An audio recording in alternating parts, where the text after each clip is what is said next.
On the computer. All right, I'll hit the record on here. Travis, you there, buddy? I'm here. Nice, nice. Awesome stuff, guys. Awesome stuff. Excited to see so many coaches be able to take this afternoon and jump in with us. We know a lot of us. What else are we doing? So it's awesome to get in. Right now we have about 105 participants in here inside the Zoom room. I'm calling it all right. And then live right now we're almost at 20. So this is cool on Facebook. So this should be a lot of fun to get going. Guys, I'm Coach Vinny Maltz, helping out here. Going to be able to get things going, get us started off. I just wanted to thank everybody again for taking the time to jump on here. Obviously today it's going to be pretty cool. We're going to talk about getting into what we can learn from the All Blacks. And excited here to be able to present that to you guys. I think right now is a time where we talk about culture and connection, all that stuff, to be able to utilize the time to learn about this type of stuff right now. It's just a great moment to be able to do that and to have an expert like Travis come in and to share his wisdom of what he's learned from the All Blacks. It's pretty much as good as you're going to get right now in terms of cultural experiences of what's out there. So Travis Crickard, thank you very much for taking the time, buddy, and joining us today. Thanks for having me. I really appreciate the opportunity to do this. I think it's going to be rather interesting not being able to speak to an audience of people. So for those of you who are joining me and will listen to me for the next hour or so, I really appreciate it, and I look forward to any questions you potentially have throughout or at the end of the presentation. So this is All Blacks Lessons. Opango Akaranga is Maori for All Blacks Lessons, and I'll start this off with a little challenge to the group here that are participating today.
So the challenge for the All Blacks leading into a match when they perform the haka is they're challenging their opponents to a great test of battle. My challenge to the group here today is to be open-minded to what I have to teach the group from what I learned from my time in the All Blacks environment.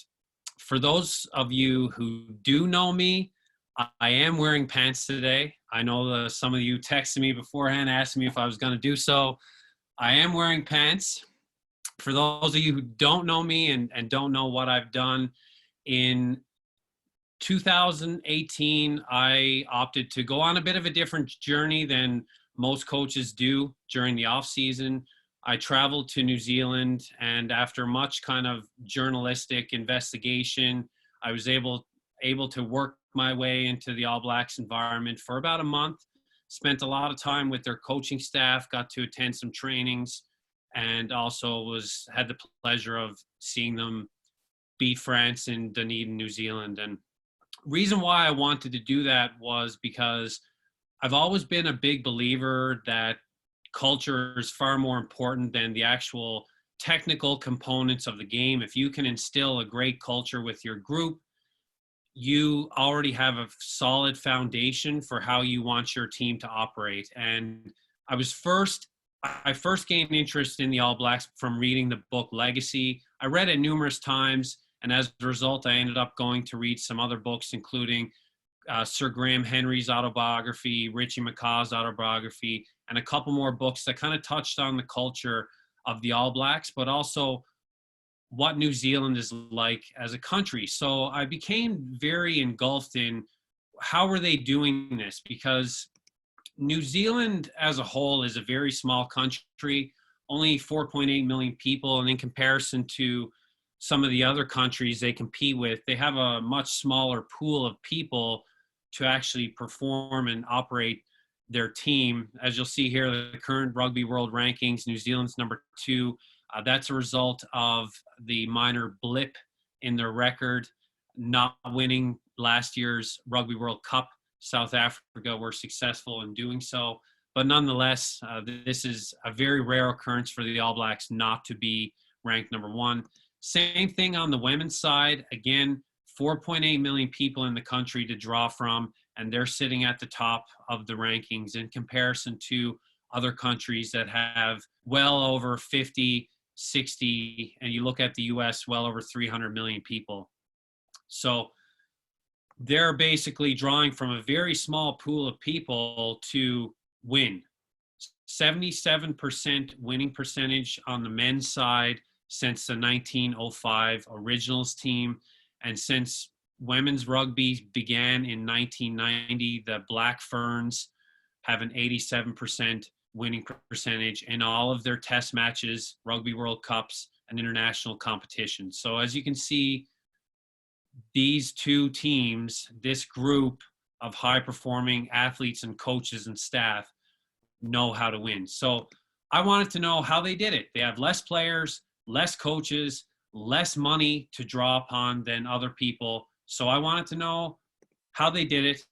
And basically what I decided was I'm going to go to New Zealand and find this out for myself after I saw this quote. If you want to be good at something, you need to take risks and you need to think a little differently about every possible opportunity, and you have to push the competitive boundary. So hopped on a jet with my wife, went over to New Zealand, spent a lot of time in a really cool environment. And the first thing I found was that they were not secretive in what they do. They were actually very open and willing to share tons of information with me.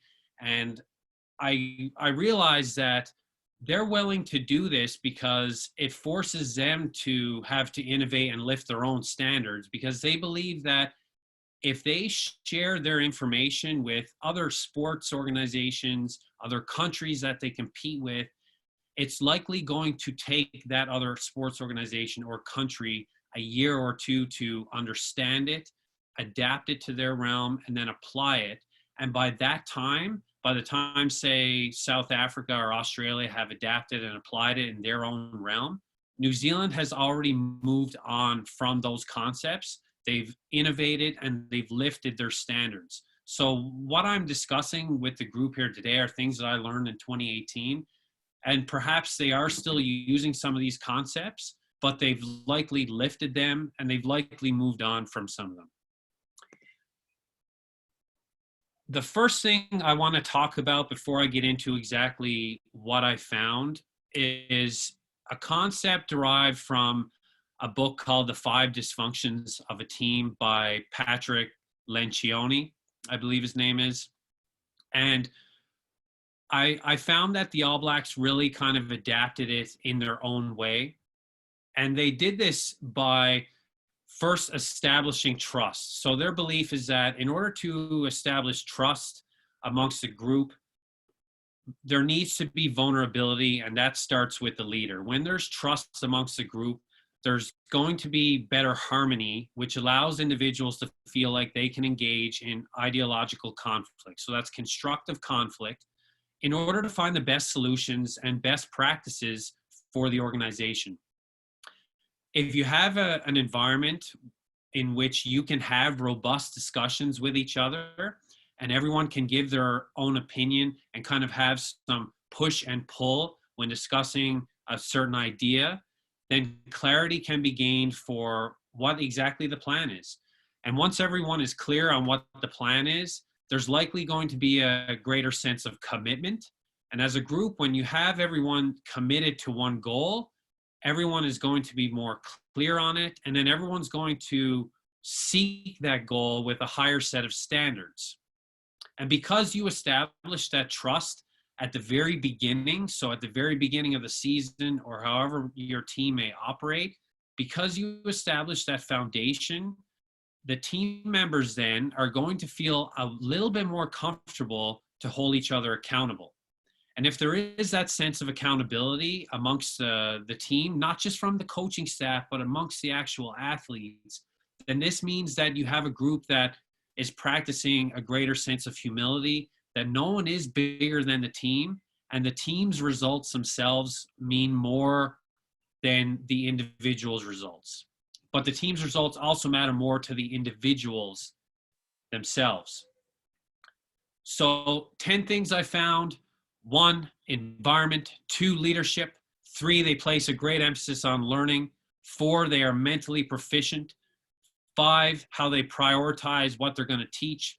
6, they're super flexible in their thinking. 7, they contingency plan for everything. 8, almost everything they do is informed by empirical evidence. They're not just making things up and deciding to go. They're using science. 9, they've established a strong set of standards for everyone in the organization to follow. And 10, they train with a ton of purpose. So the first part is the environment. So as I said, less players, less coaches, less money, less people to draw on.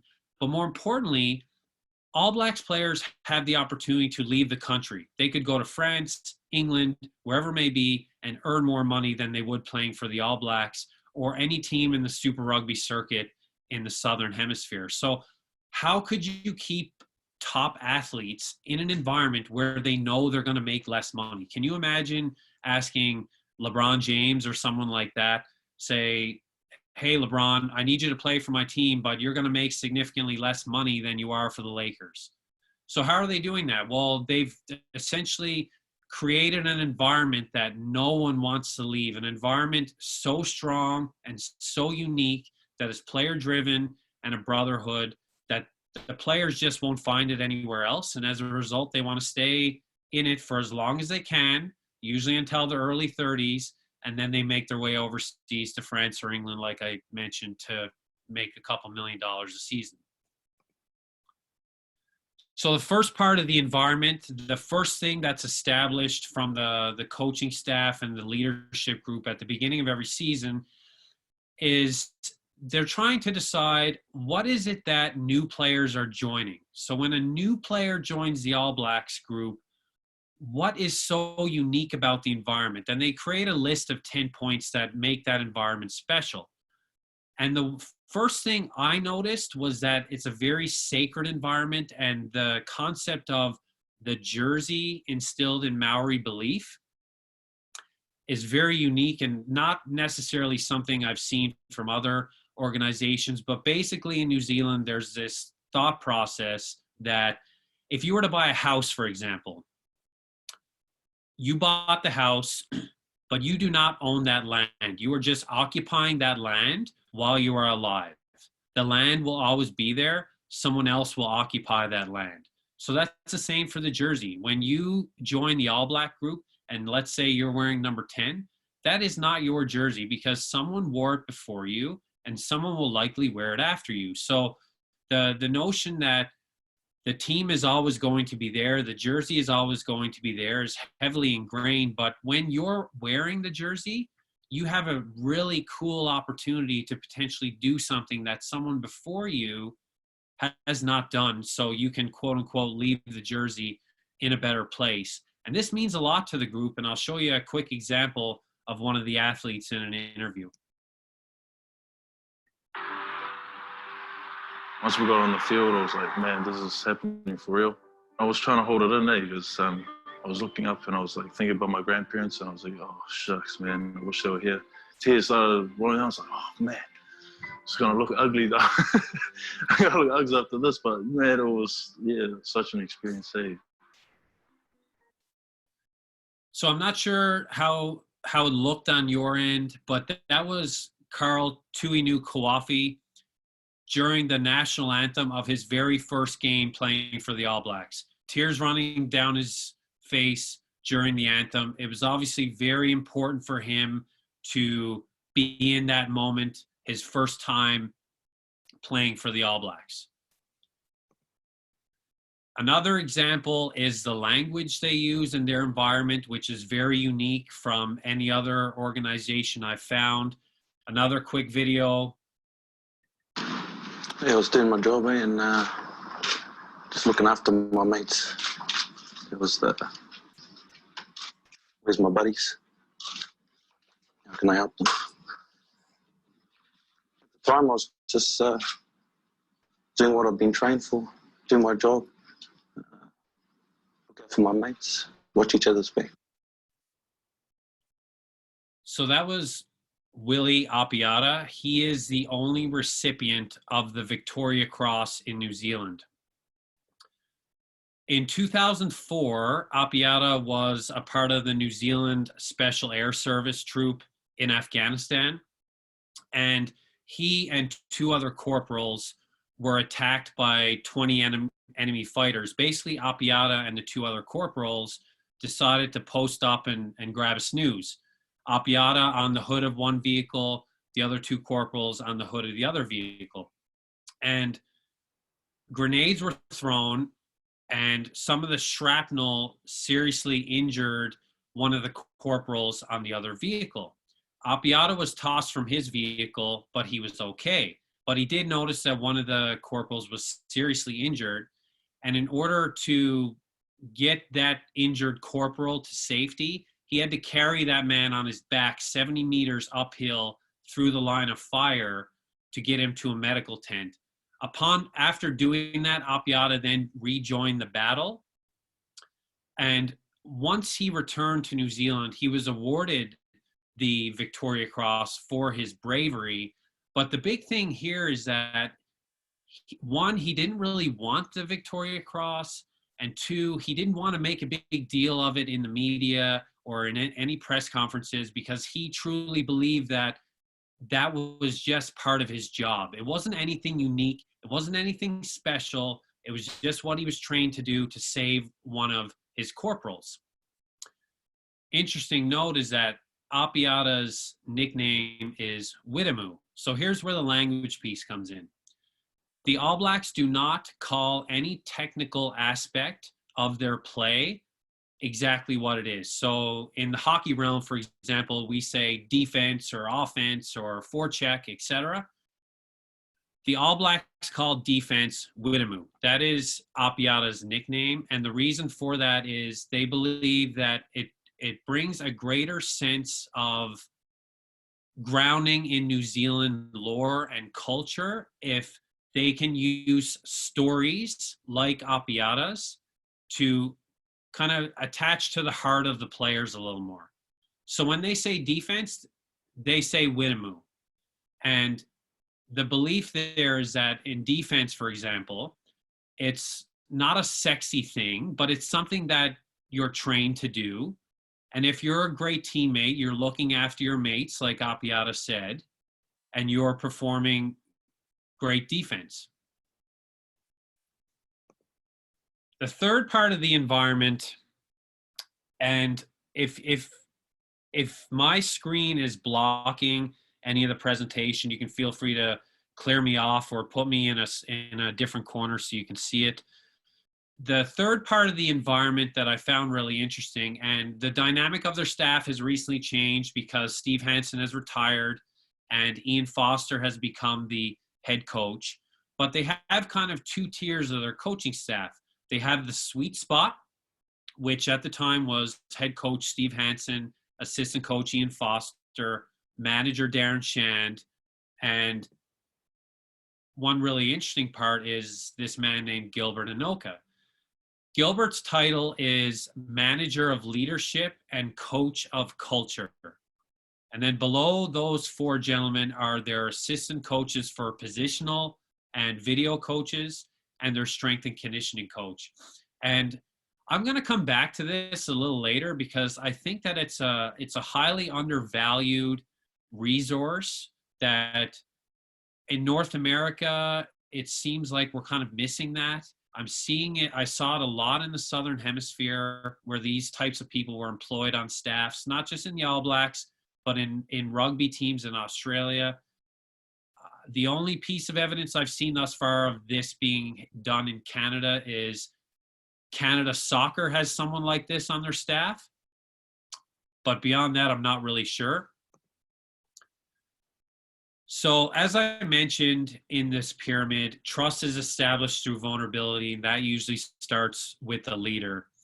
And I really felt like this was a fantastic example of a way that a leader, a coach, can be vulnerable in front of the group. So Steve Hansen told me that he really, really struggled with attending team meetings or training sessions on time. He was always 1, 2, 3 minutes late for whatever reason. It might have been media purposes or a meeting with a player or a coaching staff member, but he was always showing up late, and he was teaching the team that they needed to show up on time. And one day in a meeting with the captain, he asked the captain if he wouldn't mind bringing that up in front of the entire team next time he was late, because the coaching staff had broached the subject with Steve, but none of the players did. Perhaps the players were too nervous to say anything. So Steve asked the team captain, he said, next time that I'm late, I'd like you to bring it up to me in front of the group. So sure enough, the captain goes away, super nervous. Next time there's a meeting, Steve had a press conference. He showed up 2 or 3 minutes late. Steve walks in, and the first person he looks at was the captain. The captain follows his duties, steps up, and he says to Steve, basically, okay, you're always asking us to be on time. Why can't you be on time? If you have other responsibilities, can you take care of them ahead of time? And what that did for the group and what it continues to do is everyone is more willing to discuss their weaknesses more openly with the group. And then others are willing to help to facilitate growth and speed up the development process for the team. So think about yourself as a leader of your team. What are you doing to be vulnerable amongst your group? I'd be happy to open it up in the chat. If anyone would like to provide an example, we'll give it about a minute if that's okay.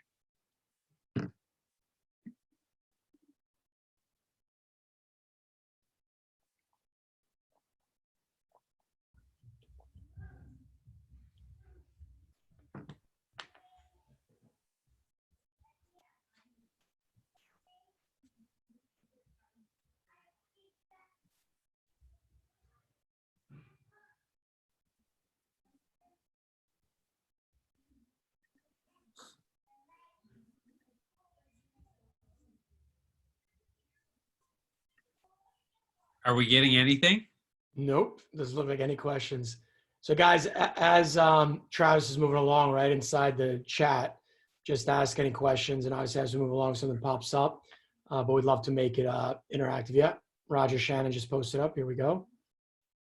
Sure, read book, spent months putting things in place in a hockey team. Coach wouldn't buy in. What to do? Mark and Ed asked, you said culture was more important than something? Oh, strategy. Strategy.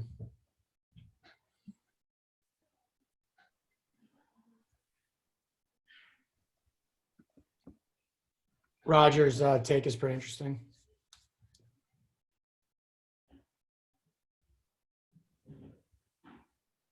Larry, there are sometimes when I share with my team the struggles I had in my youth. That's great.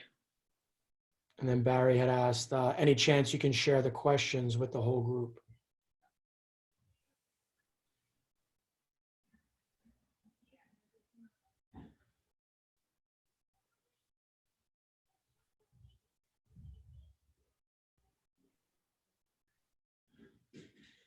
John Wilson. I like that. I like that part, showing players the willingness to learn and keep getting better. I think if you're modeling the behavior that you want, so if you want your players to be willing to learn and get better, I think that's a fantastic start.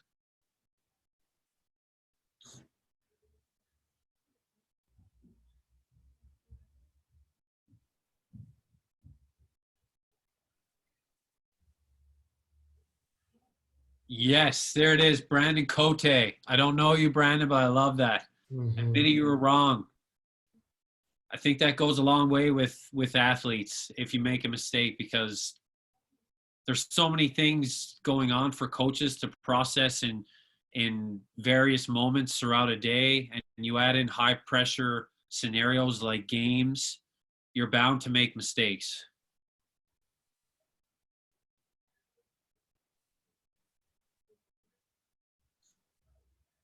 Barry, I apologize. I'm not too familiar with how to do what you're asking. It looks like all panelists. So everyone can see. Yeah, they're saying it's all panel. Yeah, it's not. So let's see. Everyone in meeting.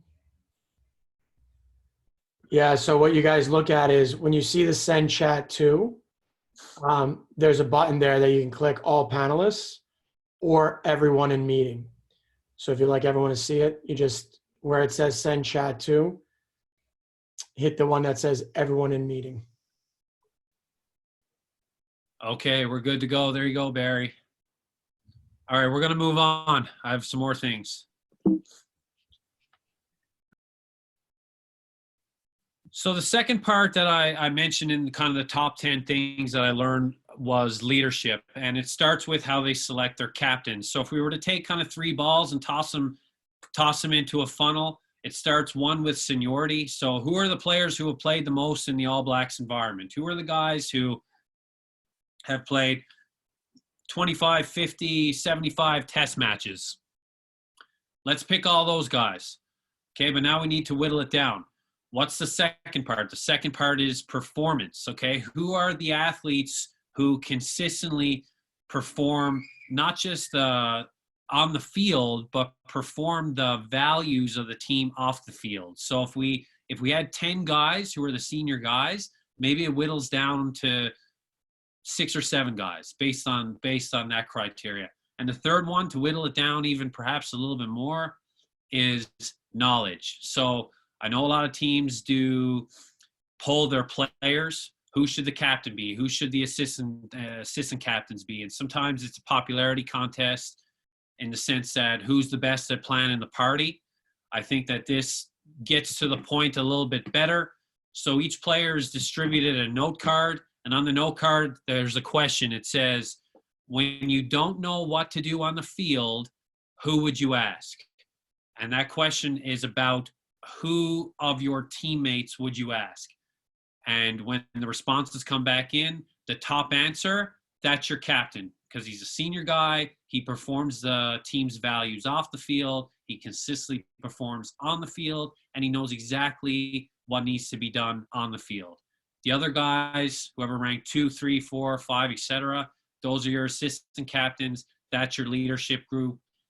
And if you want to go a little bit farther, consider future leaders of the team. So who are younger players on the team who perform the values on and off the field, but they may not know everything, the ins and outs of the program, but you can teach them that. So maybe you have kind of an emerging leaders group as well, something that the All Blacks do with their second and third year players. The leadership group plays a big part in how the weekly process unfolds. They have weekly meetings with the coaching staff to discuss the training plans, how the games went, what the culture is like, who's injured, who needs a rest, who needs to be pushed more. They have a big say in how things are done. They have something called a critical friend. So every senior player is paired up with an athlete who is in his first, second, or third year, because the belief is that the older guy can teach the younger guy about the All Blacks environment. And just because you've been in the environment for 1 year does not mean you know absolutely everything. So that's why you're continuously paired up with an older guy for multiple years. So the leaders take a ton of ownership over the team, and there's more expectations placed on those guys than the younger guys. And I'm not just talking about meetings and bringing younger guys along. I'm also talking about essentially social loafing. So think about junior hockey teams or other types of teams in which the rookies are required to pack the bus, clean up the ice after practice. This just doesn't happen in the All Black group because the thought process is these guys don't know some of these things. They don't know how to pack the bus or unload the bus. And to preface that, yes, professional athletes unpack the bus, pack the bus, clean up the field. Here's an example right here.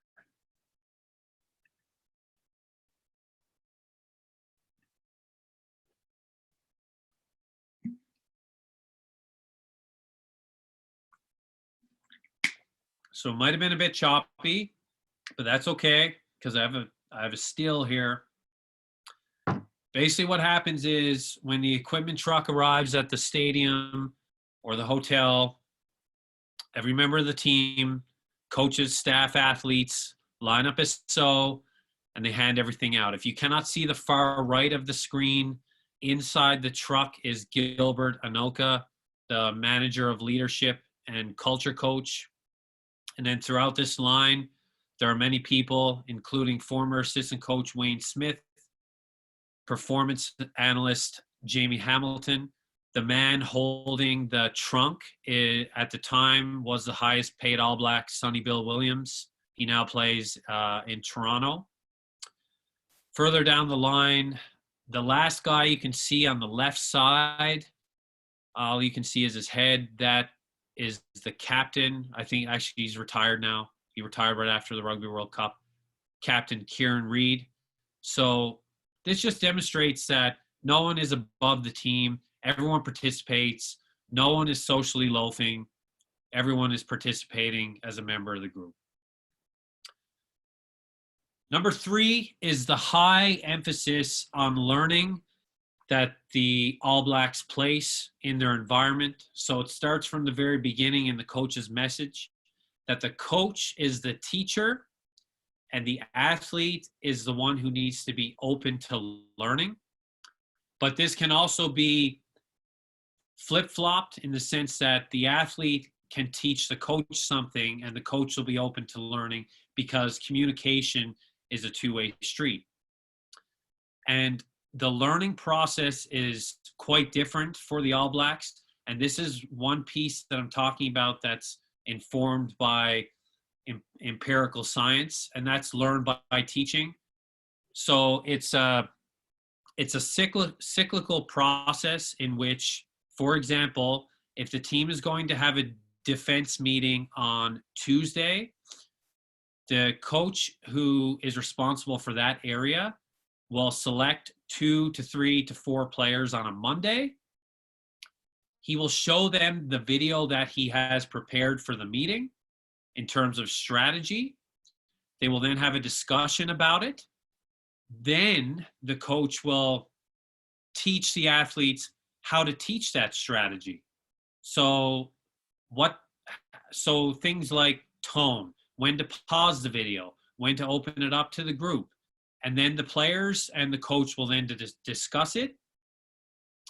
And then on Tuesday, those athletes will deliver it to their teammates. And the reason for this is science shows that those who learn by teaching have a 90% retention rate of everything that they're taught. Practice by doing is about 75%. A discussion group yields about 50%. And then if we're getting into things like lectures or audio visual, so basically pretty much a lot of meetings that we do, we're only getting about our athletes to remember about 5 to 20% of things. So every meeting that the All Blacks have is delivered on this basis. And further testament to that was when Wayne Smith was taking me through this process, he told me that he could count on one hand the number of meetings that he ran in 3 years with the defense group. The second piece of learning that they believe is very important is enjoyment. They think that if an athlete is enjoying himself, it's going to prevent burnout and he's going to be more open to learning. So that enjoyment could be a result of performing well in a game, humor, so the coaches like to poke fun at themselves in front of the group, or kind of getting the team together, but not to train or have a meeting, getting the team together to have some fun. And here's an example. Pick number one, please. Pick number one. Okay, you've got tickets for pick number one. Again.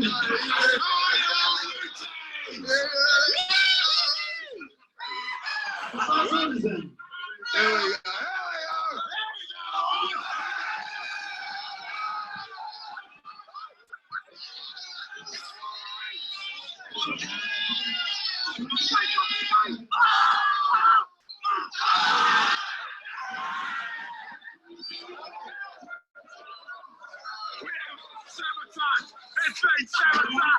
This man's got 4 tickets at £8. That's a bit £32. Drinks are on him.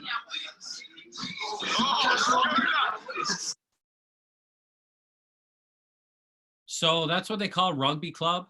It occurs every Monday night throughout the season. Rugby club starts with 2 to 3 selected players beforehand who bring their previous club jersey or the jersey that of the club system that they grew up in. And they kind of give a mini presentation to their team about what they liked about the club they played for, their favorite moment, their favorite coach, their favorite teammate. And what that does is it allows the players to learn a little bit more about each other. It allows them to establish more connection with each other. And then I don't know if you saw, I don't know how choppy the video was, but they had some kind of stuffed pig races. They play cards. They do raffles, all kinds of different things. As I said, it's Monday night. It has a dinner. It's just something for the group to get away from the constant strain of training and meetings, and something where they can have a little more fun and establish a greater connection with one another. The other piece of learning that I found interesting was they create 6-week individual performance plans. And this is a process that's actually player and coach driven. And I'm not talking about the coaches do this for the players. What I'm saying is that the players are responsible for developing their own 6-week performance plan. They have to meet with their positional coach. They have to meet with the mental skills coach.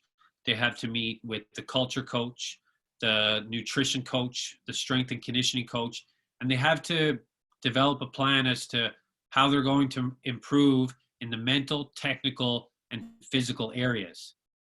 The coaches also have to do this for themselves, though, too. So how are they going to improve in the mental and technical areas? Not a ton about the physical. They do some working out, but more so the mental and technical components. And the belief here is that if everyone in the organization has a performance gap, then you have a performance culture. If only some people have gaps, then you don't have a culture of performance. You have a culture of privilege. So I'll say that again. If you do not have everyone on your team having some kind of performance gap, then you don't have a culture of performance. You have a culture of privilege. And that change starts with the organization's leaders. So that's why the coaches participate in this 6-week program as well. And in order to close the loop, so the athletes and the coaches don't take their 6-week plan, go, and that's the end of it, At the end of 6 weeks, they come back and they meet with everyone again to discuss what they did, how they did it, where were their improvements, what can they do better, and then they create a new plan. So it's a constant process. The next piece is mental proficiency. There are many athletes who are technically exceptional, fewer who are mentally exceptional, and far fewer who are mentally and technically exceptional.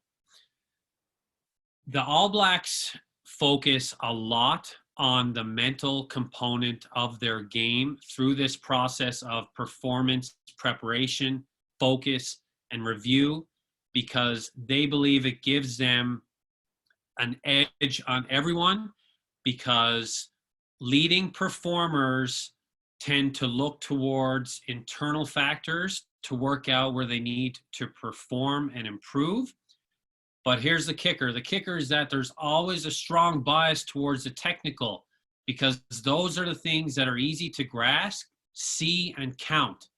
And unfortunately, that is at the expense of mental performance, because it's hard to grasp, you can't see it, and for those who try to quantify it, it's very frustrating. The margins on technical matters themselves are usually small, but the outcomes are relatively visible, concrete, and predictable. And technical factors can often fluctuate from day to day, week to week. But here's the thing, the human factors, so the intangible and variable mental skills like making a critical decision in the heat of a moment or seeing the next move in the game, are so underappreciated. And to the All Blacks, and it makes a ton of sense to me, these are the very things that mean the most and make the biggest difference, but they're the least resourced. So as I mentioned before, Gilbert Anoka, the manager of leadership and coach of culture, he also works as the team's full-time sports psychologist, but they don't stop there. They also employ a forensic psychiatrist to work with their athletes, because they've looked at how organizations are usually resourced. There's tons of managers, tons of coaches, tons of technical experts, but there's very little attention paid to psychological inputs. So the psychological component is worked on every week. So for as many meetings there are on defense, offense, etc., there are just as many meetings on the psychological piece for this group. So in that cyclical process, it starts at the beginning of the week with performance preparation. So these are the routines, rituals, and beliefs that an athlete will use in games. So they work ahead to gain awareness of some of the internal or external things that kind of divert them from being clear or having situational awareness or making good decisions under pressure, which is they call the blue zone, into the red.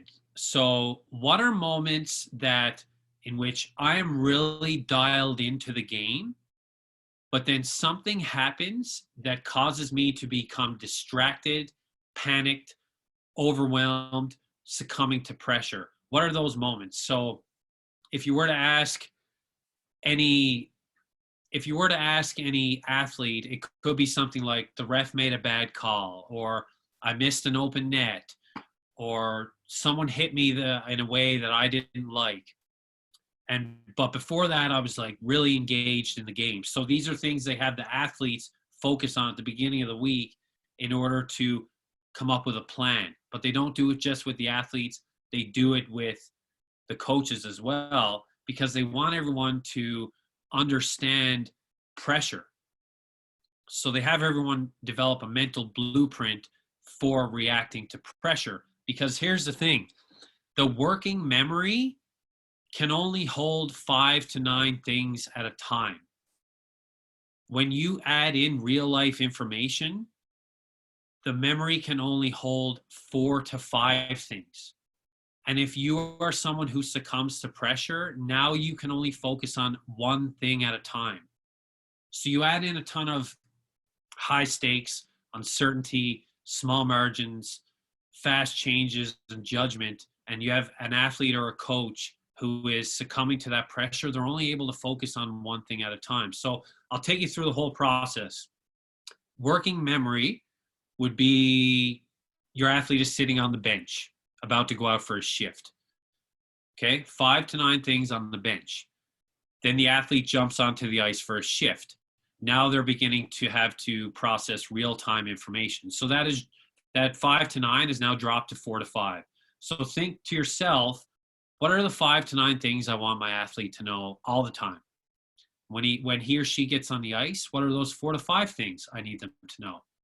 But then more importantly, what is that one thing I want my athlete to know if they're feeling pressure? And more importantly, that pressure itself is something that your athletes need to thrive in. And that goes for coaches too.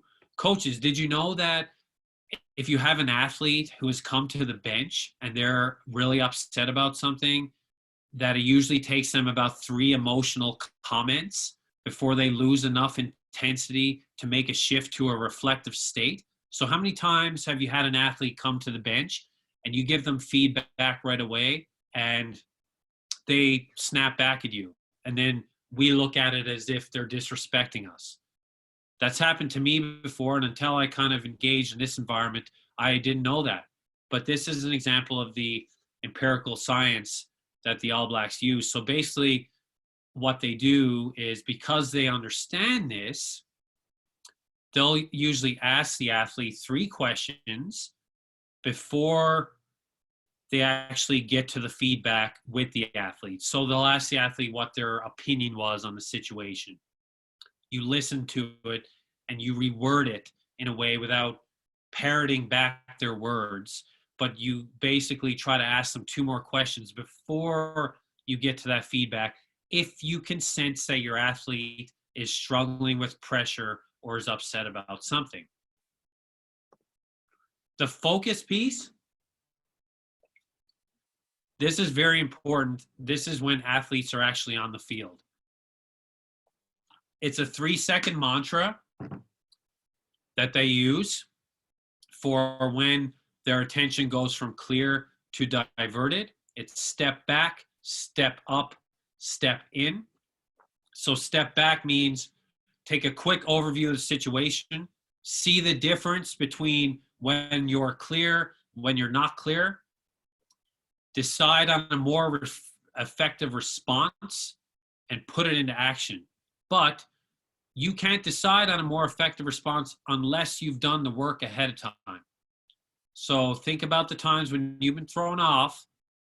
What are some things that you can do in the future to cope with that? So there's your plan you've created ahead of time. And then third part, step in, is mentally re-engage and step into the situation. So obviously this might be a little bit longer than 3 seconds, but if you really hammer this with the athletes, this can get down to 3 seconds if you prepare plans ahead of time going into games. And I'll say that this is not about positive thinking, because positive thinking usually will just throw fire on the negative thinking that you've already had. And usually that positive thinking can feel hollow and unconvincing. Whereas the negative thoughts are authentic because they're grounded from something that just happened. Whereas the positive thinking potentially did not actually just happen. So when you try to introduce positive thinking to combat that negative thought, you've actually separated your brain into 2 mindsets, positive and negative. Whereas if you just acknowledge that pressure or that negative moment and move towards it and trust the plan that you created beforehand, you will be better able to read the play. And what this does is it puts more emphasis on the process of how you get to where you want to go and less about how you feel in that moment. And the last part of this process is the review part. So not only at the beginning of the week do they prepare a mental blueprint of how they're going to respond to situations that they did not respond properly to in the past, they review it at the beginning of the week. So they do this kind of group with Gilbert in which they profile their game that was. Where was the team connected and not connected? So when did it feel like we were really connected? When did it feel like we weren't? When did momentum shift through the game? When did we have it? When did the other team have it? What happened when things went wrong, went right? What did we do to refocus? So there's constant communication and evaluation of the strategies that each athlete and the team put in place. So the mental skills component is very much like the tactical component. You come up with a game plan, you enact it, and then you review it, much like you would with your power play, forecheck, or anything else. The next part, the fifth part, is prioritization. So I'm just going to grab a notebook here. It would be easier if you see it. So if you had a page, a blank page, and you drew a line straight down the middle, okay, and using the knowledge you now have about the working memory only being able to hold 5 to 9 things, you could separate your page on the left side into what's critical, and on the right side, the important many. The what's critical are the things that you believe are the most important things that you would want your athletes to know. And these could be very, very different. Perhaps you're a coach who believes that you want your team to be very strong at tracking the puck, great on the power play, and great in your own zone defensively. Okay, so you pick those 3 things. Then think about what are a couple of key drivers of tracking. What are some principles that an athlete needs to be able to execute? What are some principles of a power play? What are some principles of a defensive zone coverage? And you, the coach, to quote Steve Hansen, be brave enough to leave some of the important shit out. Because I asked Steve, when you get your athletes and you have about a week before your first game, how do you decide what you want to teach? And this is a process they use. They determine what's critical, and they teach those things in the first week due to how the working memory operates. And then they put everything else on the right side. So if we think about in a hockey context, defensive zone faceoffs, offensive zone faceoffs, etc., then basically what you would do is you would kind of pluck them off over time as your athletes get better at the 3 what's critical that you would like to do. So I see a question here. That's a good question. Can you give an example of key drivers? So let's say tracking, for instance. When you have an athlete who's pursuing the puck carrier back towards your zone, one of the key drivers might be a stick on puck. So a small kind of fundamental principle within the actual strategy of tracking. That would be an example of one. So again, what's critical on the left, the important many on the right. You hammer the what's critical till you believe that everyone in your group knows it in and out. And then you start to pluck away at the important many on the right side over time. Because hockey or any other sport, there might be other coaches on here, we're not playing chess in the sense that you don't have time to sit there and think about your next move.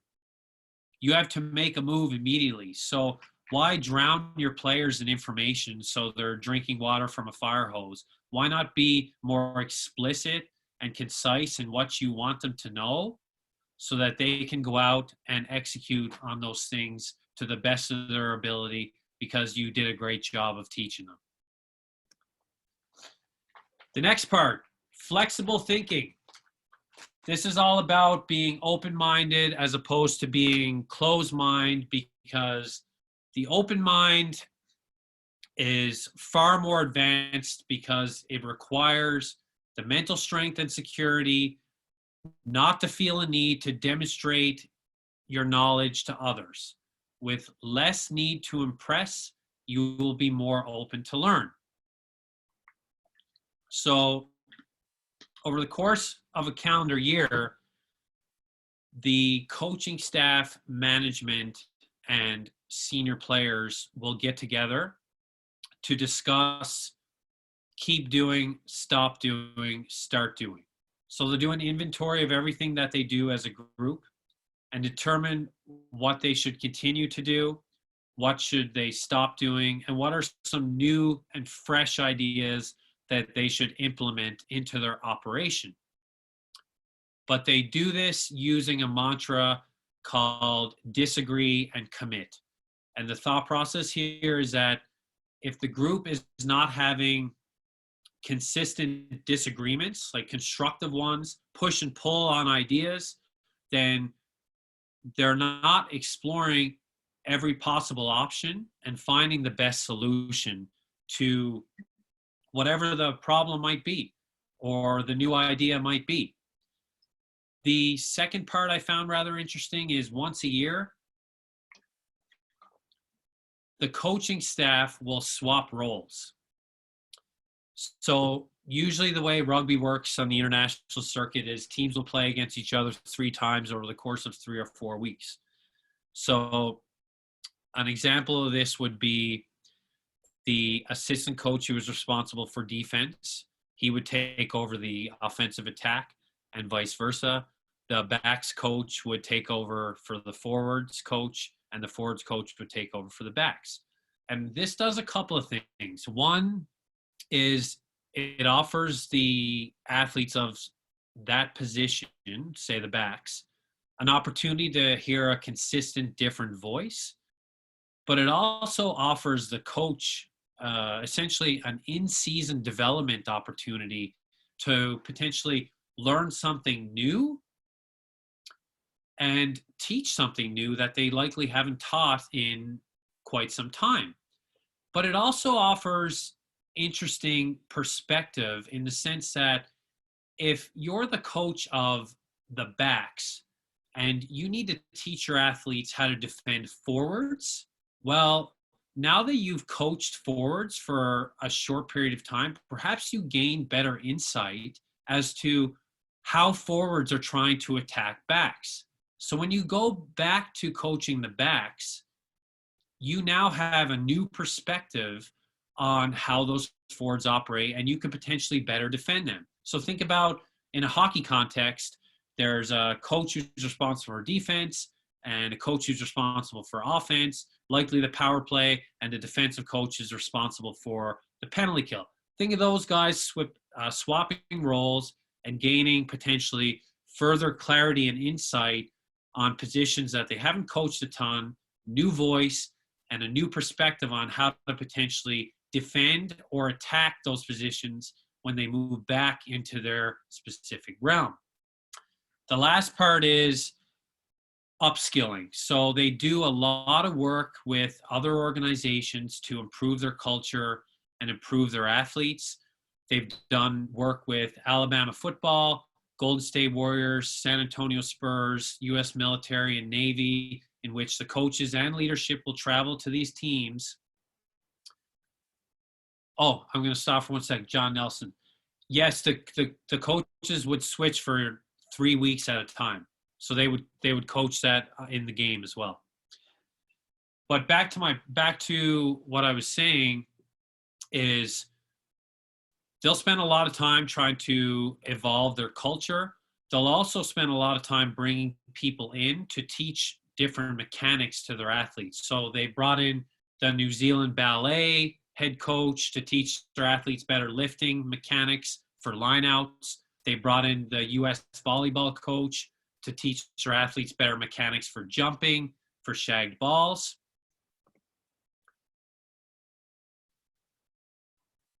Next part is contingency planning. I think a lot of coaches already do this. It's basically thinking about everything that could happen beforehand, good or bad.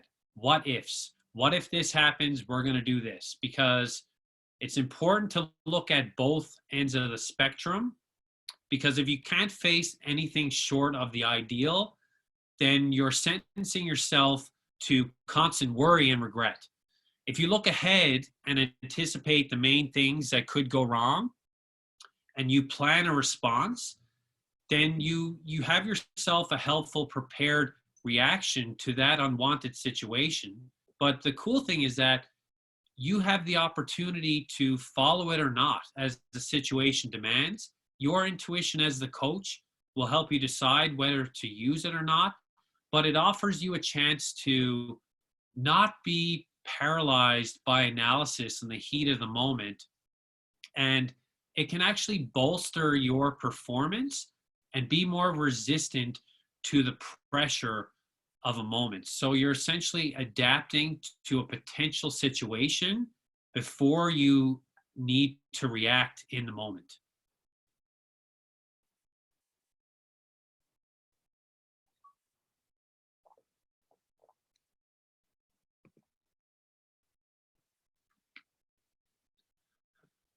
The next part is, as I alluded to, being informed by empirical evidence.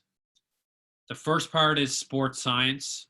So I won't dive in too deeply on the scientific component of how they actually did this, but the yield from their experimentation with athletes' testosterone, cortisol increase and decrease found that leading into games, the haka, for example, as I'm sure we would all think, spikes testosterone. Their last practice before their game, they have a spike in testosterone when it is player-led as opposed to coach-led. When it's coach-led, it actually increases cortisol. When a coach is potentially negative or critical in his feedback to the athlete, that decreases testosterone and it increases cortisol levels.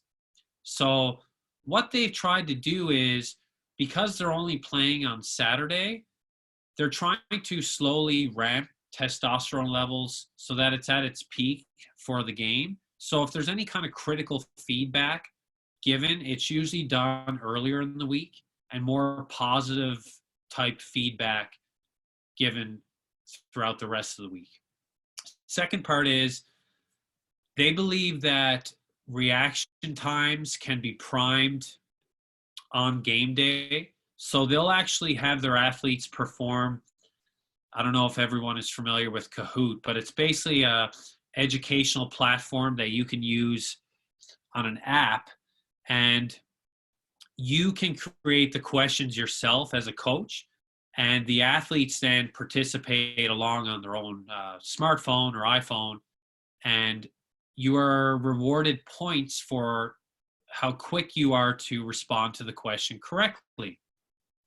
So basically, the test or the quiz will be delivered on game day. It could be in the morning, the afternoon, but the coaches will administer it, say, hey, we got a Kahoot going, take about 2 or 3 minutes, log in, and the guys end up playing it, and they have a ton of fun with it, and it yields a winner, top scoreboard, etc. But basically, it's kind of priming their reaction time and yielding quick responses so that when they get into the game, they're a little bit more prepared to react quickly. And then social science, every year they do this thing called the facilitation of appropriate accountability. It's a longitudinal study where they send a survey out to all their athletes tied to behaviors surrounding basically the athlete's desire to be excellent, because with the changing landscape and the introduction of Generation Y and Z for those in the US, they want to get to know their athletes a little better about how far they're willing to go to be great, to be excellent. How can they be motivated more by the coaches? And the other part of the social science is priming. So question for the group.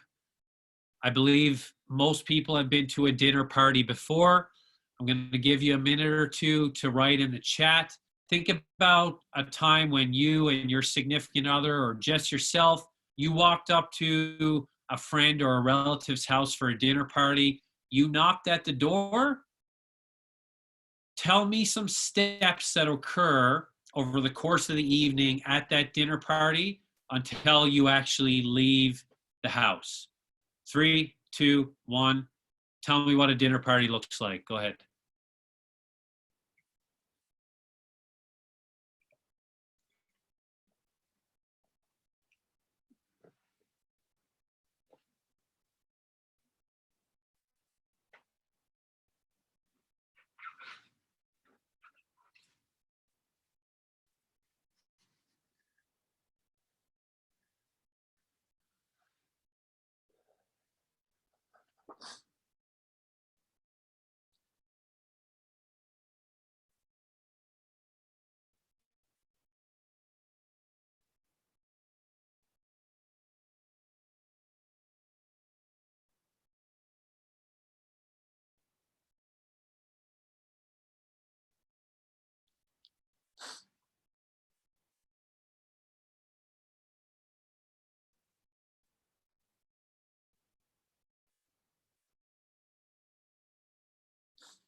Awesome.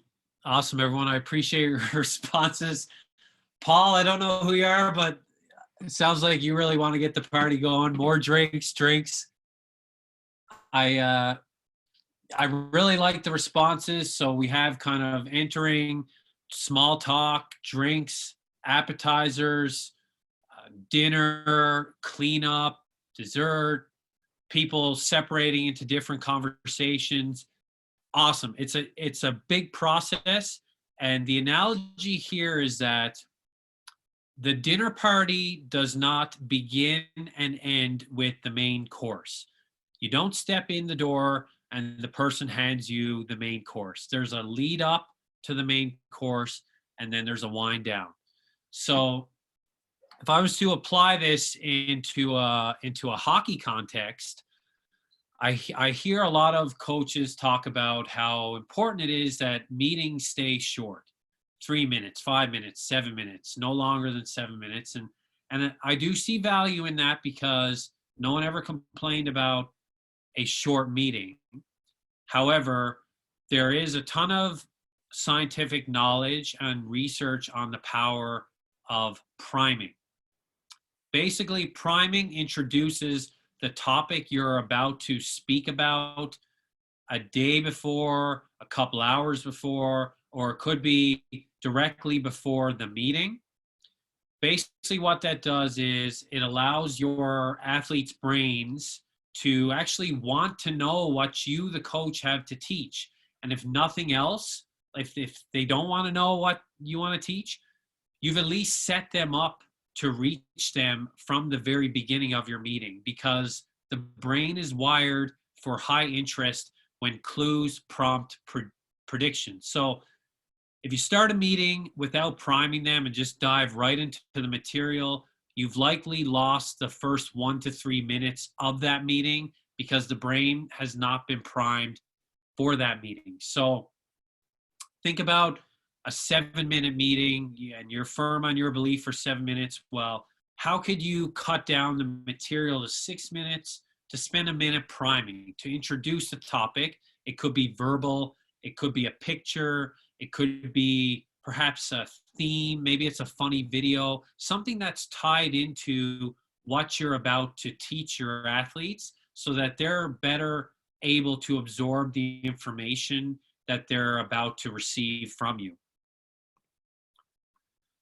Number 9, we're almost there. Number 9 are the high level of standards that the All Blacks have established within their group. Number 1 is better people make better All Blacks. It's legit. Be humble all the time and protect the legacy of those that came before you by being humble, because no one is bigger or better than the All Blacks themselves. Number 2 is integrity. You are an All Black 24/7. Everything that the coaches and management and players do, they must ask themselves to think about what I'm about to do here. Is that right for the team? They don't have rules, but they ask the athletes every single time before you're about to do something, think about, is it right for the team? Number 3, as I mentioned before, open-minded to learning, coaches, staff, players. Number 4 is no masks. So that's basically no lying. Everyone be authentic all the time. If you messed up, come and let the coaches or the staff know beforehand before you kind of quote unquote get caught.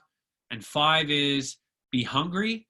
So be hungry for the right principles.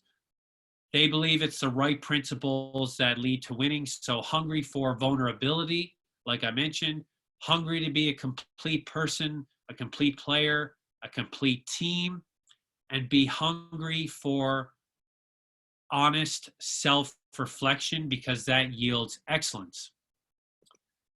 The last part here is train with purpose. I'm going to leave this here for a couple minutes for everyone to look at, because there are a lot of words here. It's basically a week of how they train and prepare for a game, and then I'm going to dive into it a little more. And while you're looking through this, I'm going to answer a couple questions here.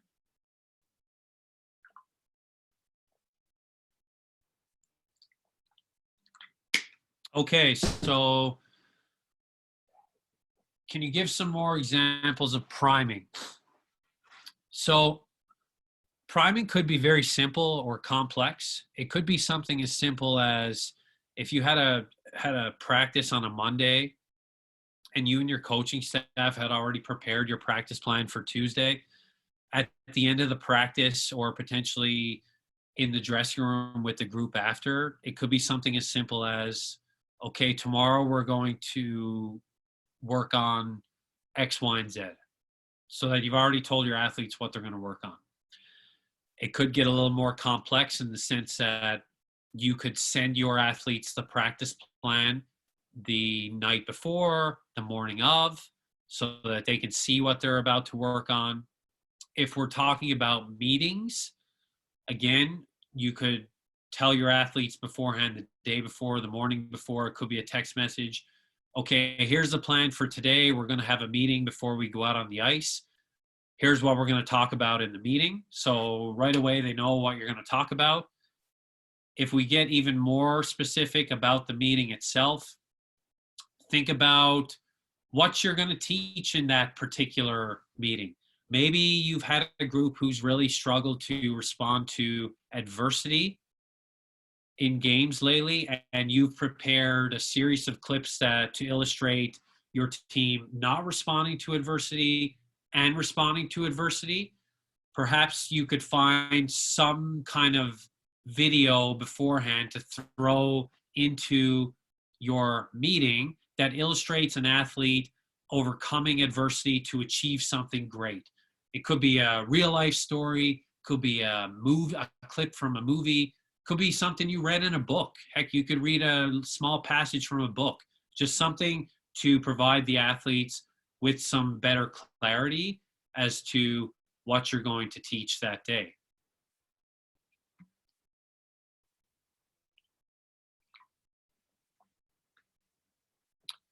Okay, so the schedule I have here, it doesn't start on Monday.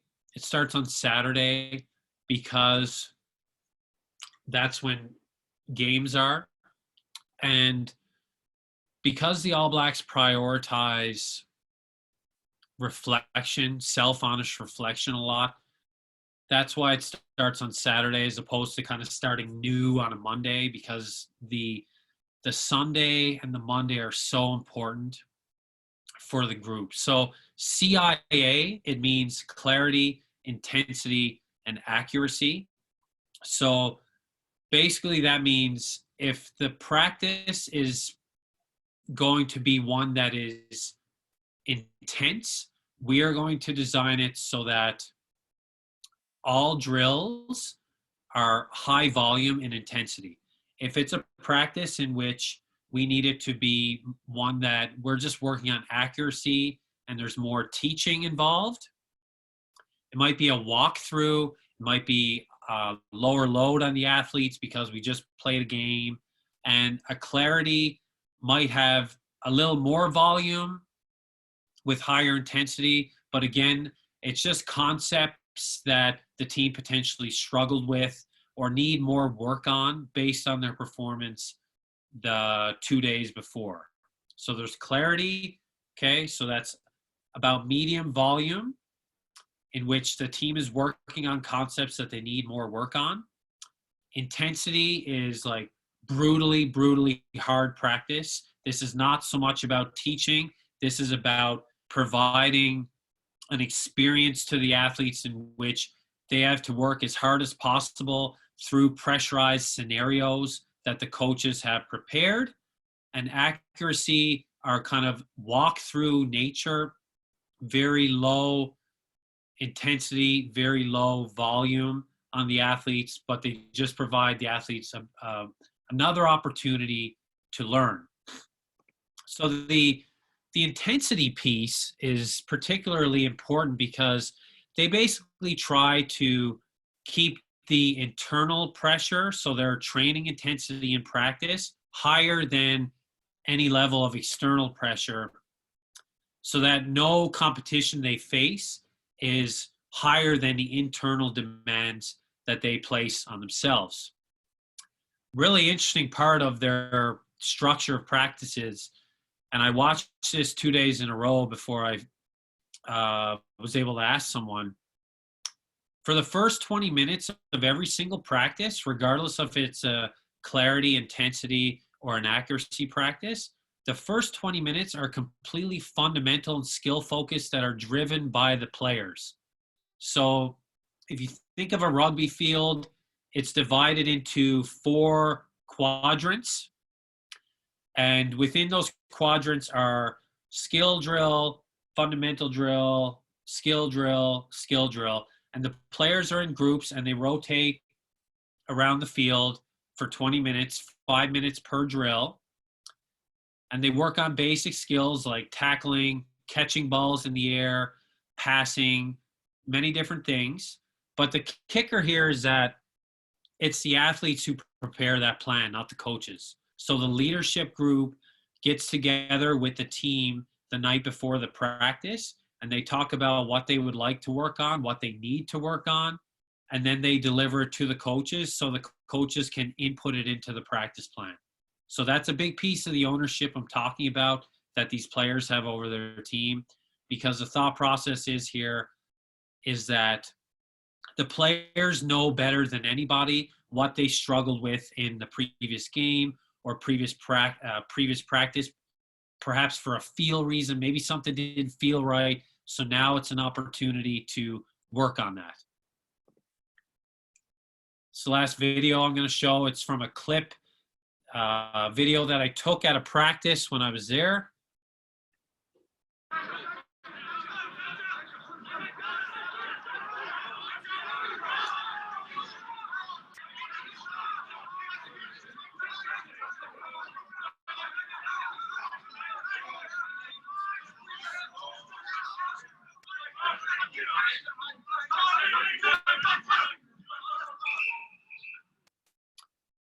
So I'm not sure if you had your volume up or not.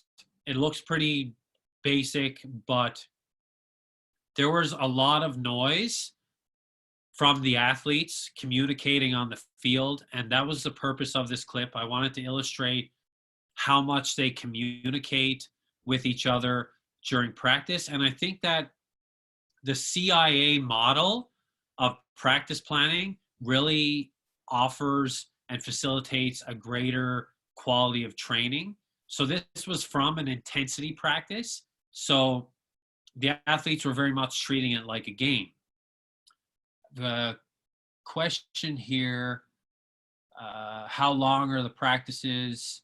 Who designs drills for those quadrants? Okay, so before I get to the how long are the practice, the drills are designed as an entire group. So the leaders will facilitate the meeting for the skill quadrants, and they'll kind of open it up to the floor and they'll discuss it. They usually put about a 20 to 25 minute time limit on the meeting in terms of it needs to be done in 20 or 25 minutes. But yeah, it's just kind of an open floor process. And if they're having a difficult time deciding on something, they'll hold a vote. Second part is how long are the practices? The practices, every single one of them that are intense or accuracy based. So I'll say the intensity ones are always about an hour and 15 minutes. The accuracy practices are about 45 to 60 minutes. And the clarity practices are usually only about a half an hour. And those ones are usually ran by the players. The coaches are not even on the field. The timing of the practices is very important to the All Blacks, so much so that they have one of their coaches act as a designated whistleblower.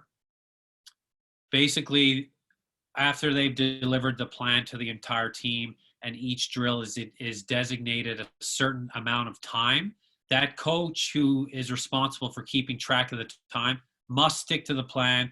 There's no veering from it. And that's because the thought process is things will not always go your way in a game. So it offers the athletes a chance to work on the mental component of their game as well. So basically, think about a hockey practice in which you're working on something like a penalty kill and things aren't going right. You initially allotted 10 minutes to work on it. You don't like how it's going, and you've decided to throw an audible and make it 15 or 20 minutes. And as a result, the practice has become longer, or potentially you're throwing out pre-planned drills you had. The All Blacks don't use that process. They don't believe in that notion because of sticking to the plan offers the athletes a chance to work on their mental skills so that it translates into a game. So for example, if the All Blacks just struggled on defense and they gave up a try, that situation is over. They now have to kick the ball off, run upfield, and begin to defend in a different situation than they just defended in. So they've transitioned from a completely different situation. They didn't get a redo on their own try line. They had to move on. So basically what this does by sticking to the plan, it teaches the athletes to move on and try to perform to the best of your ability in the next sequence possible. And the perseverance piece is in the next sequence. How can you come back from a poor performance you just had for 5 to 10 minutes and be better? It also offers the athletes a chance to take ownership on how they want to improve. So if we think about perhaps they had a really poor sequence of offensive attack in which the passing was really bad. Well, later that night, when they get together as a group to plan the 20-minute skill block, they could put passing into one of the 5-minute blocks. It also offers the coaches a chance to be concise in their delivery. So if you only have 5 to 10 minutes planned for a drill, you can't be standing at a board for 2, 3, 4 minutes explaining the drill. And lastly, much like a game in a pressurized scenario, by only having a certain amount of time for a drill, it forces the players to have to figure things out fast and adapt. So, as I said before, the haka itself is a challenge put out to an opponent. I put out a challenge to everyone at the beginning to kind of be open-minded and try to see how this could look in hockey in our realm. And I'll leave everyone with this. Forensic psychiatrist Siri Evans, this is his quote, who he works with the All Blacks. 3 of the most telling words in the performance lexicon are responsibility, accountability, and ownership. The moment I hear this triad is typically the moment I realize I am not in a high performance environment. People at the high performance level are too busy being responsible and accountable and taking ownership to even think of those words, let alone say them. Rather than talking about it, we should just do it.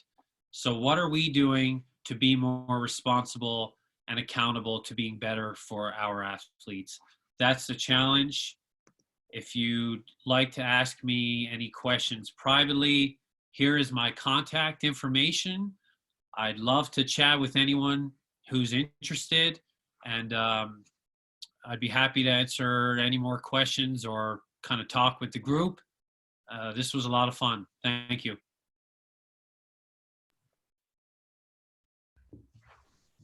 Yeah, that was awesome, Travis. Awesome. Loved it, man. It's mine is going nuts right now on a great level. And yeah, guys, if there's any questions right now, yeah, open it up and any more discussion.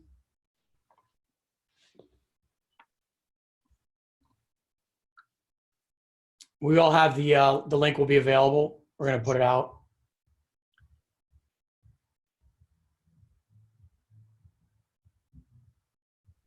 Awesome, Trev. Getting lots of love, buddy. Suggestions for dialing it down for minor hockey. Jason, what age group are you referring to? I'd be interested. Paul, now time for drinks. Someone's thirsty.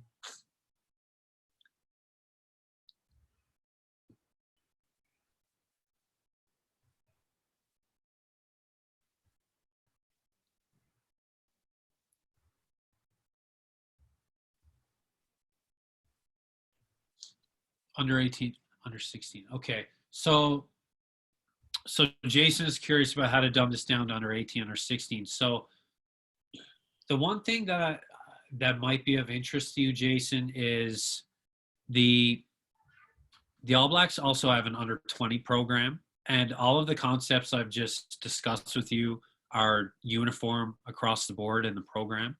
So they teach this to the under 20 athletes. So those would be 19-year-olds. I would say that the coaches of the men's program of the national team are not so open to giving as much rope to the younger players as they do with the older players. So it would really be contextual in terms of the practice, for example, in which the senior players and other players get together to determine the first 20 minutes of practice. That's where it ends in terms of the players pick it, and that's what they do. The coaches don't decide something new.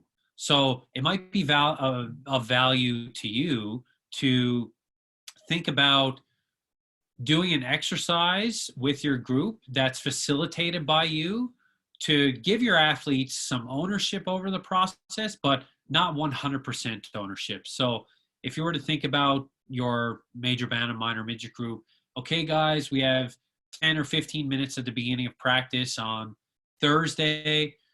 What drills would you guys like to do first? But I want you to tell me why. So you could have kind of a team discussion as to why they would want to do those drills, because I think that's a very important part, is the why. So engage them in that discussion about the drills they like to do, but also why and what benefit are they going to get out of them, as opposed to just letting them pick them and then they go out and do them.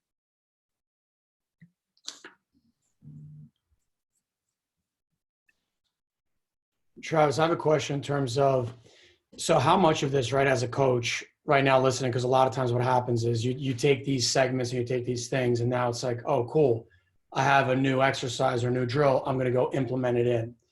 How much of the culture is based off of the leadership of where it's the modeling, and how much of a concentration is put towards that? Like, obviously it's bringing together all the players and all that, but as far as like systemically what we're doing from the top, how much from a working standpoint, because I think that in getting lost in translation a little bit right now, is how much coaches work on themselves. If you could talk about that part of how important it is of getting through and understanding that it starts from there and then it kind of keeps the wheel going with everybody else. Like, how much of that emphasis, if you could reiterate that, because I think sometimes that can happen where the concepts sound great, but internally as a coach, how well do you know yourself and how you react, and how much, like you said, being open-minded, how much of those parts, you know, teaching yourself, number one, buying into yourself, like stuff like that. And then number two, how important is that for the rest of your players? Because when we talk about youth players or anything, you know, and moving up, I think that's a big part of it, right? Is that from a leadership standpoint of you're going to be creating that culture moving forward. Right. So, you know, I mentioned the modeling, the behavior that you want as a coach. And I showed a couple of examples of how the coaches participate in a lot of the same activities that the athletes do. So, for example, the 6-week individual performance plans. Mm-hmm. So pretty much the coaches are doing everything that the athletes are doing, with the exception of training in the gym, training on the field, and playing on the field. But it really, by the coaches participating in all these other things culturally and developmentally, it's creating a partnership in how the team is ran. So it offers the athletes a better chance for ownership to develop training plans, to develop strategic plans. And I just think that the concept of kind of the push and pull, disagree and commit, is another big part in which it offers everyone a voice. And they'll literally sit there, and if everyone just agrees on something, it will cause almost discontent, because that can't be possible for everyone to just immediately disagree or agree on something. So there'll be kind of a probe in the sense that, okay, if everyone agrees on this, why is this not good? How could this not be good? To offer potentially a different way of looking at something before something is implemented. I hope I answer your question. You can feel free to probe it a little more if you like. Yeah, it's more along the lines of, in terms of like from a coaching standpoint, right? It's, we get these ideas and we try to implement it, but the moment, you know, to case in point, Roger had brought up, right, of how you try to implement these things into the culture and people aren't buying in. And so you get pushback. And when you get pushback, so now it kind of defeats your feeling as a coach to want to keep going and time to move on to the next thing, because it's not working, time to move on. So I think it's like stuff like that, right? Of being able to get over your own, you know, ideas, your own thoughts when you see you're getting that pushback, to, you know, drilling yourself and exercising yourself to understand how getting through that beginning process is important if you're going to change the culture. I think that's a part where not giving up on the battle and preparing yourself mentally how to keep dealing with that battle. Because I think that's what happens a lot culturally, whether it's at the youth level with parents, right, at the higher levels with the best player on the team, there's all these different factors, right, that play in where I think a lot of times we'll pull back and give up instead of just keep the process rolling and going. So I think that's the part, right? As a coach, how are you internalizing that? Because I think from a North American standpoint, this concept culturally has been for years. Unconsciously over here, I think a lot of this stuff becomes difficult to manage and understand if it's not a part of the holistic nature of what we're actually doing. So I guess that's kind of where I'm going with it, right? Of like culturally that these are ideas for the most part that are very fresh and new that we can take right now and say, awesome, I'm pumped up, I'm ignited, but putting that back out into the world is going to be a challenge. And from your own perspective as a coach, being ready for that challenge and pushing on that challenge, I think is something that, talking more about that, if there's anything of that type of stuff. Right. Okay. I see what you're saying. So the first thing that comes to my mind in terms of what I learned from that group is if you have a situation like that, number one is you probably don't have the right person in place. But number two is you need to ask yourself, okay, I likely don't have the right person in place, but how long will this person be with me or in my organization? So once you've established that, then you need to try to establish a sequence of plans to try to essentially get to that person. So if you have one plan and it doesn't work, what about another plan? So I mentioned the what ifs. So what if they don't go for plan one?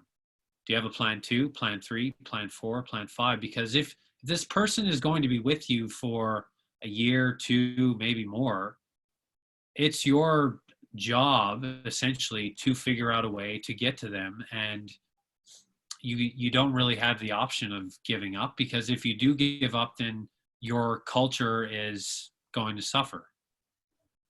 Mm-hmm. How much have they found the importance of the people being around you, right? Because that part, like you said, is at the youth level, that's something that, at the end of the season, hey, you were given a shot and it didn't happen. Coaches at other levels, bringing in somebody I trust to be able to keep things growing and rolling, right? How important is the person factor, right, inside of all this? And just because, obviously it's like, hey, it's important, but talking about that part of how they're maybe staffing or bringing people in, maybe that process a little bit, if you had picked up on anything like that, of how they're actually choosing the people that might be new to bring in, anything to enlighten on that process? Yeah, very much so. They only look for people who think differently than they do. They don't look for people who think like them. Because I mentioned the mantra of disagree and commit. Throughout their kind of interview process, staffing different coaches and managers, and they want people who think very differently so that there are multiple options to solutions, because their belief is having a group of people who all agree on the same thing all the time, it's highly likely that the best solutions aren't explored. Love that. Powerful.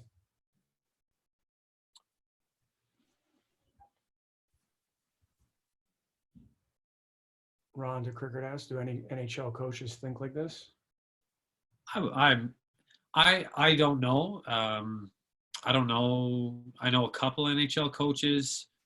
One of them in particular, I think he does a really good job with a lot of these concepts, but I don't know enough of them to really say. I think that I think the one concept I alluded to earlier, kind of having someone in place to be the manager of leadership and coaching of culture, I'm not really aware of that occurring in the NHL right now.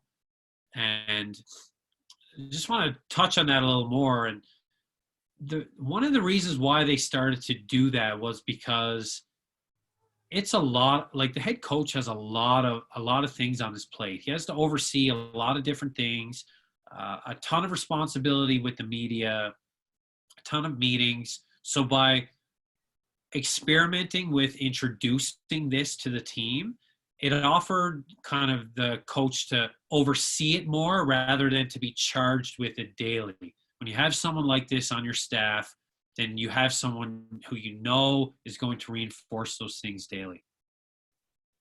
Because as a head coach, you're being pulled in so many different directions, you might miss something. I think that's the part why specialization is happening in so many different parts, right? There's so much depth to each piece of those concepts. Like when you talk about those 5 to 9 concepts, literally the depth of what can be drawn out of each one, they're so important that you can't zone in on and have somebody taking care of all of them all at once. Right. Absolutely. I think for the coaches that are left, this would be an interesting one, is what is one thing you can focus on developing after today? What is the one thing that you took away that's speaking to you that you feel like you can implement moving forward, or that you're going to try to implement moving forward? What spoke to you? Love to. I just felt like the way that they structure their week and being intentional to focus on the mental component, but more so the self-reflection is huge. If you think about a week as a whole for a coach, spend copious amounts of time watching video. What if you took, if let's say you watch video for 20, 25 hours a week, what if you took 1 hour out of those 20 hours and either sat alone with a notepad or sat with your staff and reflected on the job that you're doing as a coach? And like consider mistakes that you made and how you can be better. I don't think, like for me anyway, and I think a lot of other people would benefit from that a lot, that experience of reflecting on what you've done and how you can improve, because I spend a lot of time doing that with athletes, so why not do it with yourself too? Exactly. Love that. I think that's the biggest part, right? And it's interesting. I had that come up in another meeting last week of where asked the question, there was about 40 leaders from our area on this call. And I'd asked, how many of you have had some type of critical feedback assessment done to yourself in the last year or two? You know, and these are leaders of organizations and crickets. And no one had done anything like that in the last year or two. One person had said, yeah, we send out an assessment every, at the halfway point and at the end, and we ask questions. And that was all we got back, was just one person out of the 40 that were leaders in there. So it brings it to your point and illustrates it. That's so important, is how much are we challenging ourselves and hearing, right? Because a lot of times, especially in North America, everyone talks about how coaches have huge egos, right? It's like coaches and the ego and so on. And a lot of what you talked about is so much of this is all us together. And we're all equal. We're all getting equally challenged, and we're all getting better. And I think that's the biggest part that's fascinating about that change of mindset. Can literally just shift and change our whole culture. Absolutely. I noticed a question. I don't know if he's still here. Rufus Sweet asked, did you note if there were any drills or exercise to encourage talking on the field? No, I did not. It just seemed like this was part of their practice sessions, that it occurred during drills. Like I said, I think that the CIA model really lends itself to that. So if you structure your week in the sense that this specific practice is going to be game-like, intense, and you could maybe mention like, okay, we really need to dial the communication in. I need to hear this and this and this. That could potentially facilitate that, because if you're just doing a walkthrough, it's likely that the communication levels won't be as high. But when you introduce a pressurized environment, it just seemed like the communication levels increase significantly.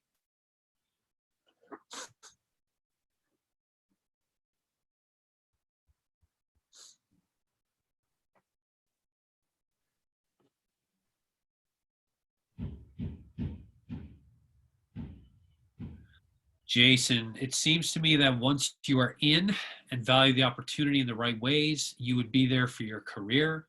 How often do players get cut, kicked off, leave? What about What about age performance drop-offs? So first, I'll get to the age performance drop-off first. So as I mentioned, the players towards the end of their careers usually opt to go to France, England, Ireland, Japan to make more money. That usually occurs around their mid 30s, I would say between the ages of 32 and 36. Players getting cut, kicked off, very, very rare. Players leaving, yeah, there are players who have left. Perhaps they're in the All Black environment, but they're not a starting player; they're a reserve player, so they opt to leave for money. They announce a new team every year, so there is potential for players who participated or competed on the team the year before to be left off for whatever reason. Perhaps they were injured. Perhaps they didn't perform so well in their Super Rugby games. Perhaps they didn't perform well of the values or on the field of the team the year before. But in terms of being kicked off for disciplinary reasons, it's pretty rare. I actually feel like when a player messes up in terms of for disciplinary reasons, the coaches actually bring that player closer to the program to work with him and almost act like fathers or big brothers to him. And a lot of players who have messed up for various reasons in the past have found great triumph as a result of that and believe that it was due to the coaches bringing them closer.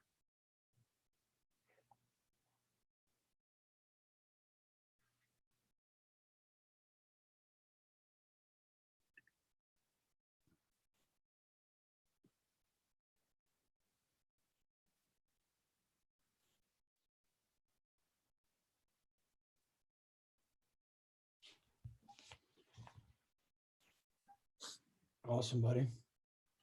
I don't know if Fabio's still on. He asked, do all Black players or coaches talk or complain about the referees? Yeah, absolutely. I don't know anyone who doesn't complain about the referee, but the point is preparing a logical plan in advance for if the referee makes a call that you do not believe is appropriate for the time being. So what have you done in the past to respond to that? And did that work or not work in terms of keeping you on task?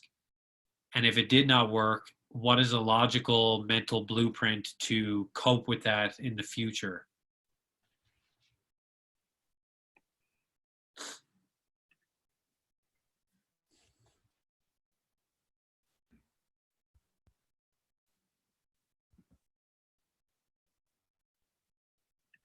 Awesome. I think that's it, buddy.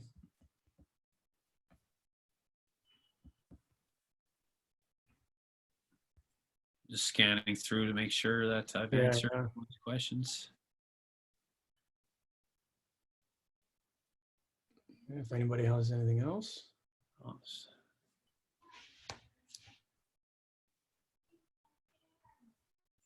Yeah, you're welcome, guys.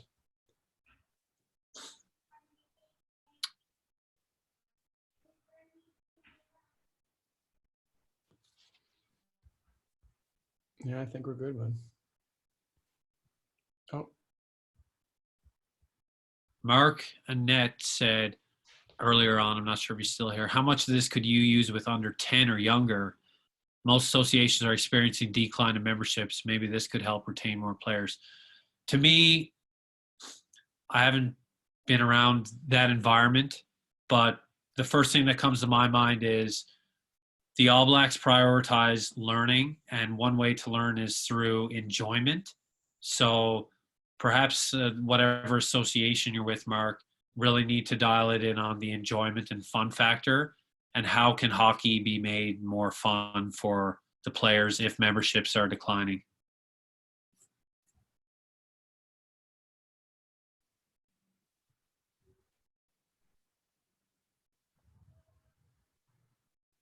How do they handle player issues during games?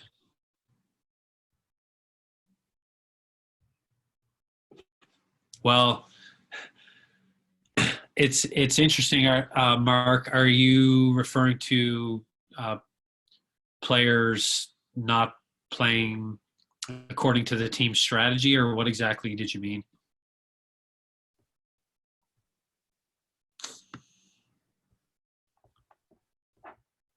And while Mark's responding to that, Danny, in today's North American culture, especially with younger athletes, is it possible to avoid a culture of privilege?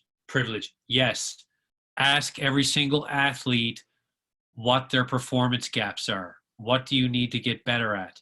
If you have an athlete that says they do not need to get better at anything, then you have a culture of privilege. But I reckon every single athlete would tell you something that they need to get better at. Mm-hmm.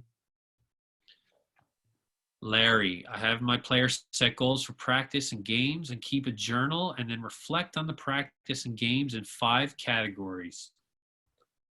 Yes, Larry, I love it because you have the reflection piece. That is probably the most important part. That's probably more important than the actual goal setting. Mark, excessive penalty. So excessive penalty in rugby, the player would actually probably be kicked out of the game. In hockey, it depends on the penalty. I assume multiple penalties. There are ways to deal with this. If you're someone, and this is just from some things I've collected, if you're someone who values long-term lessons over short-term wins. So what I'm talking about, short-term wins are just winning any random game. If you're a coach who believes that you could get through to an athlete by the end of the season, and this occurs early in the season, just potentially sit them for however long you feel necessary. It could be to the detriment of the team in terms of the team loses the game, but this may send a message to that athlete that ends up being beneficial farther down the line to you and your team in terms of the team concept you're hoping your team will adhere to.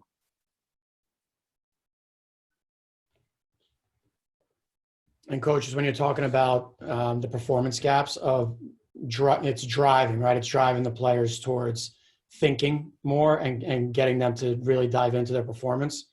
Motivational interviewing, coaching athletes to be their best, the concept of motivational interviewing, awesome book.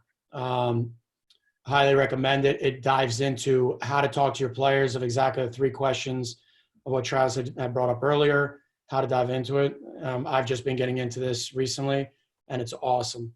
As far as getting players and talking to them and getting, open-ended versus closed-ended questions. So I had phenomenal read as far as being able to start implementing more of the performance gaps and thinking more about performance parts. Really good read. Start opening your mind and perspective to that. I wrote it down. I have not read that one. Looking forward to it. Yeah, it's cool.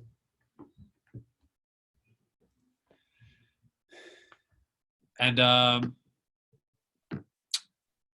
Mark, the other thing too that I want to mention about sitting a player is players want to play. So, I mean, if they're not adhering to the team concept and you take away some of their ice time, and you might have to do it a couple of games to drive your point home, maybe one shift off or 2 shifts off doesn't really drive it home. It might be a bit longer process. But as long as you're okay with long-term thinking over kind of short-term gains, this process should work for you.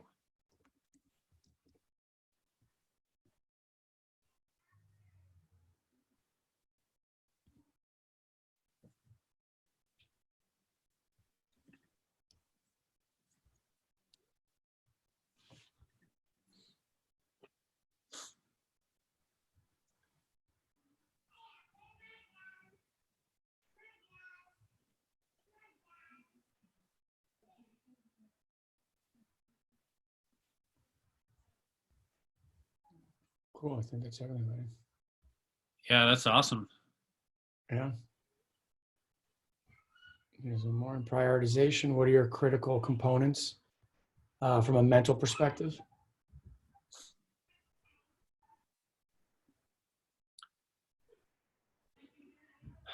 I think it varies by athlete, because the episodes that an athlete experiences throughout a game that causes him or her pressure are going to be very contextual and are going to vary from athlete to athlete.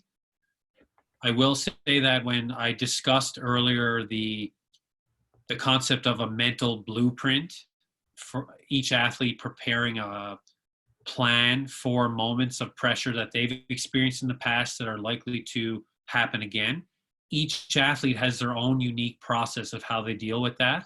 So it could be a breathing scenario. I know the captain at the time, he would put his hands on his hips and stomp his 2 feet. And that would kind of be his signal to himself to step back into the moment. So it could really vary. It could be imagery as well. I don't really think that there's one particular critical component per se. I think it varies from athlete to athlete. Yeah.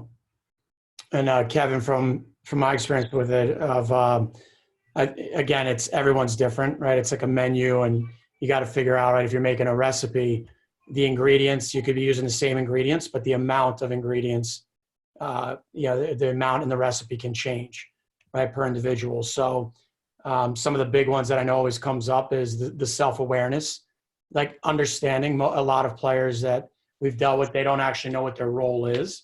So driving home that self-awareness piece of, do I actually know what my role is? And then how I clearly, perform that, what those actions that are required in there, and which ones matter the most versus the ones that don't.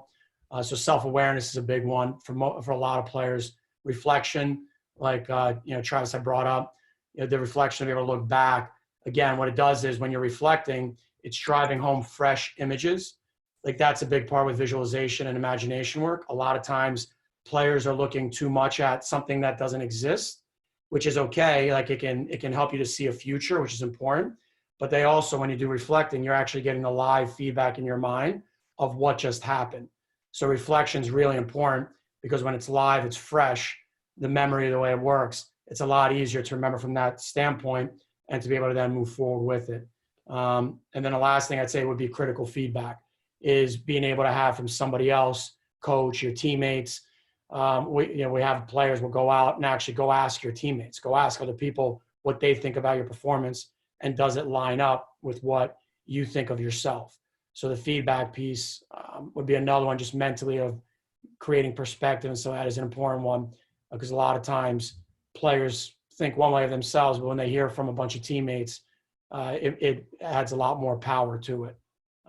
So those would be just a couple components that, just from our perspective here, of would be things. But again, like Kevin said, there's like Travis had mentioned earlier, there's just so many different parts to it. But those are a few big ones, if that helps. Yeah, just to kind of come in on the end of that, and listening to you, some very, very valid points. And as I said, I think it is contextual, but if I was to say, like, there's one recipe for sure from what I saw from the All Blacks is paying attention to performance situations. So understanding what caused you to have a mental lapse it's a very vulnerable exercise, but it offers you an understanding of what kind of disrupted you in the first place, so that you can tackle that in the future. Mm-hmm. Yeah, adaptability. Oh, yeah. Yeah, exactly. I mean, if you think about what didn't go right, and you prepare a mental blueprint for the next time, you've adapted. Mm-hmm. And coach is a great example of adaptability is right now. How many of us are trying to figure out and change it up and do something different now, move, make plays, and figure out, all right, we have this moment. It's not convenient, but what are we doing right now? And adaptability is a huge skill now. Very important for us to be practicing and for our players to understand. I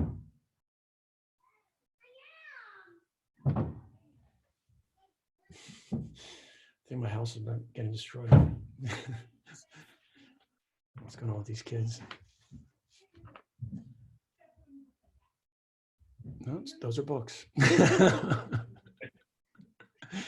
Could you hear it come through?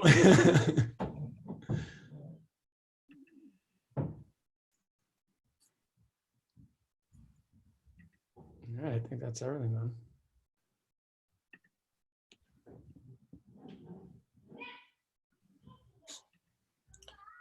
Yeah, that's great. Yeah.